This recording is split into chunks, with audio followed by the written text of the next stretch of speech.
Tonight, the president's former U.S. ambassador to the UN, Nikki Haley, is now pulling the curtain back on disturbing conversations she had behind the scenes at the White House. In a brand new memoir, she reveals two of the president's advisors at the time tried to recruit her to, quote, save the country by undermining the president. And these were no low-level staffers. We are talking about the former Secretary of State, Rex Tillerson, and the former White House Chief of Staff, John F. Kelly. Now, according to excerpts published by the Washington Post, Haley writes, Kelly and Tillerson confided in me that when they resisted the president, they weren't being insubordinate. They were trying to save the country. It was their decisions, not the president's, that were in the best interests of America, they said. The president didn't know what he was doing. It absolutely happened. And instead of saying that to me, they should have been saying that to the president, not asking me to join them on their sidebar plan. It should have been, go tell the president what your differences are and quit if you don't like what he's doing. But to undermine a president is really a very dangerous thing. And it goes against the Constitution, and it goes against what the American people want. And it was offensive. Haley also writes that Tillerson told her people would die if President Trump was left unchecked. Tillerson did not give a comment to the Post, and Kelly, according to the paper, declined to comment other than to say if providing the president, quote, with the best and most open legal and ethical staffing advice from across the government so he could make an informed decision is working against Trump, then guilty as charged. CNN, by the way, has reached out to both Kelly and Tillerson for comment as well, and the White House, too. Of course, this is all playing out ahead of a huge week, one that will see Americans gathering around television sets in their living rooms, in offices, in restaurants, in the tradition of the famous public hearings that came before Watergate, Iran-Contra, Clarence Thomas, the Clinton impeachment. This is history. This is when you need to tune in more than ever.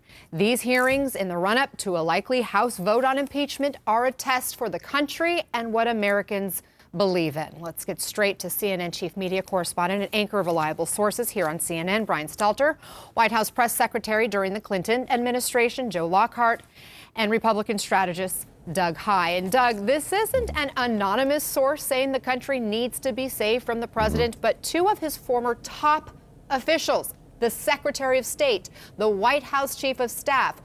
What should Republicans who have been so loyal to this president take away from this? Well, I think that the challenge is there's going to be maybe what Republicans should do and what Republicans will do, which is what we've seen really over the past couple of years play itself out. There's been a lot of serious questions raised, not just in Nikki Haley's book, but throughout the past couple of years. And we've seen some of what Kelly and Tillerson perhaps were thinking about play out in the situation with Turkey and Syria, where lives have been lost and troubling policy has been enacted. But ultimately, if you look at the quote from General Kelly, I think Joe would agree, when you work on statements, you want to have a very strong statement, but sometimes you don't say no. And what that statement is a very strong statement that doesn't say no. Kelly said something similar, in fact, along those lines when he insinuated that left to his own devices, the president will commit impeachable acts. Listen to what he says he told the president as he was leaving office. And we were still in the process of trying to find someone to take my place. I said, whatever you do, don't hire a yes man, someone that's going to tell you, or it won't tell you the truth. Don't do that. Because if you do, I believe you'll be impeached. So, Joe, we have Tillerson gone, Kelly gone, Nikki Haley gone, Mattis gone. Who in the White House is telling the president no? No one. That's all of the people, all of the traditional guardrails are gone. And he did exactly what General Kelly told him not to do. He's hired someone who just goes out and implements his policy. And that is actually, ironically, I think what may get him in the most trouble, which is if Mick Mulvaney, it does testify under this whole court system, he's said from the podium in the White House briefing room that what he did was at the direction of the president.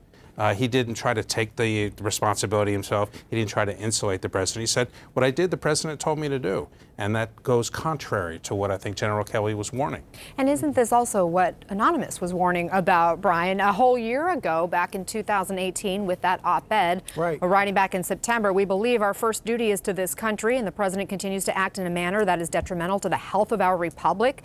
That is why many Trump appointees have vowed to do what we can to preserve our democratic institutions while thwarting Mr. Trump's more misguided impulses until he's out of office. And Anonymous has this book-length version of the op-ed that's going to drop in about a week, but already excerpts have been coming out. It's #1 on Amazon, which tells you there's a lot of interest in whatever this person wants to say. I know the person's being criticized for hiding under the cloak of anonymity. Then again, we don't know what position this person is in and why they may feel they need to be anonymous. So I'd say let's wait to see what it says in the book. But look, the picture that's being painted, all the colors are the same, whether it's a description from Nikki Haley about what was happening with John Kelly, whether it's anonymous accounts from this author, whether it's accounts from people who have left the administration. They're all describing a very consistent story. And I think for Republicans who continue to say that it's all fake news, most people see right through that. As you said, that's why Wednesday is a test for the country. It's the beginning of a test for the country because all of these facts have been lining up for the better part of 3 years at this point. I think a lot of what we've seen, what she's talking about, we've seen before. But let's not forget, this book is a political document for Nikki Haley. Oh, yeah. She had a decision to make. She was one of the people who defied Donald Trump while she was the UN secretary on a couple of issues. I think on Charlottesville, for one, where she said, she made a strong statement. But she wants to be president. She wants to be the candidate in 24. She might even want to be the VP candidate. And I think she's sorely disappointed the Republican never-Trumpers because she's come out very strongly and created this. It's a little bit of political jujitsu of, yes, the president has done some things wrong, but I'm not with the people who have criticized him. I'm a Trumper at heart because that's where the Republican Party is. She's walking a fine line, what a week for a book tour. What a week for a book tour. Yes. In the midst of impeachment, her book comes out on Tuesday. Yeah, and then you also reported last night John Bolton plans to write a book that will be out before the 2020 election. I just wonder, though, Doug, going back to what we're reading in these excerpts from Nikki Haley, if John Kelly were chief of staff today instead of Mick Mulvaney, do you think the president would be facing impeachment? Absolutely. Look, the president is his own chief of staff, his own communications director, and every other role that traditionally would be served by loyal staff to the president. A lot of the staff is loyal to the president, but filling out those roles as they were supposed to. Joe Lockhart was the press secretary for Bill Clinton. Bill Clinton wasn't Bill Clinton's press secretary. It's not really the case with Donald Trump. And so the situation that he's in, while it is entirely political, and I think there are some analogies to the 1997-98 impeachment move with Republicans, where Republicans wanted to get Bill Clinton, just like a lot of Democrats want to get Donald Trump. I would say there's a lot of evidence for why Democrats may want to do that. But that atmosphere is out there, and Donald Trump acts in his own way. And as we've seen with Trump supporters, they are now saying, if he shoots somebody on Fifth Avenue, well, I'll have to ask why he shot the person. But that may not be the best move moving forward. Do you think John Kelly could have maybe prevented the president from pressuring Ukraine? No. If Donald Trump wants to pick up the phone and make a phone call, he's going to do so. We've talked for years now, well, if only Donald Trump puts down his phone and doesn't tweet so much, we know that's not going to happen.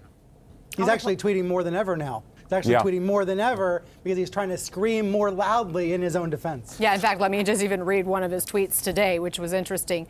The call to the Ukrainian president, he still says, was perfect, and that's in big capital letters. He says, read the transcript, which is interesting that he thinks that because he does say in that call, do me a favor, though, which, of course, is his own words and evidence that Democrats are using as part of this impeachment inquiry. But then he talks about Republicans, and he writes this message to them. Republicans, don't be led into the fool's trap of saying it was not perfect, but it is not impeachable. No, it's much stronger than that. Nothing was done wrong. Yeah, I think where the Republicans are going to land is what you're beginning to hear, which is the president didn't use the best judgment. We don't think that call, he should have made the call that way, but this is certainly not impeachable. And the problem with Donald Trump is he just can't, he's so thin-skinned, he can't take any criticism. You'll remember, in comparing to 1998, President Clinton was open to being censured by, he knew the mistake he made, he apologized, and we were in negotiations with the Republicans on a censure. But the Republicans in the House said that's not enough, we're going to impeach him. But Trump is unable to not understand that everything he does is perfect. And as a politician, that creates some challenges. You're saying And it Clinton sounds was like willing he's to give a saying, foot. guys, get in line. This Yeah. is the message you should be saying. Yeah, he doesn't want anybody to give an inch. You're saying Right. Clinton was willing to give a foot. Trump's out there always saying he has a 95% approval rating in the polls, which is a lie. Yeah. But he says it, I think, because he wants Republicans to believe that if they defect, they're the only ones. Yeah. Right? He wants people to feel lonely without him. He's a guy who knows how to market a message, and he is good with his words when it comes to saying things that are catchy that people can grab onto and sink themselves into.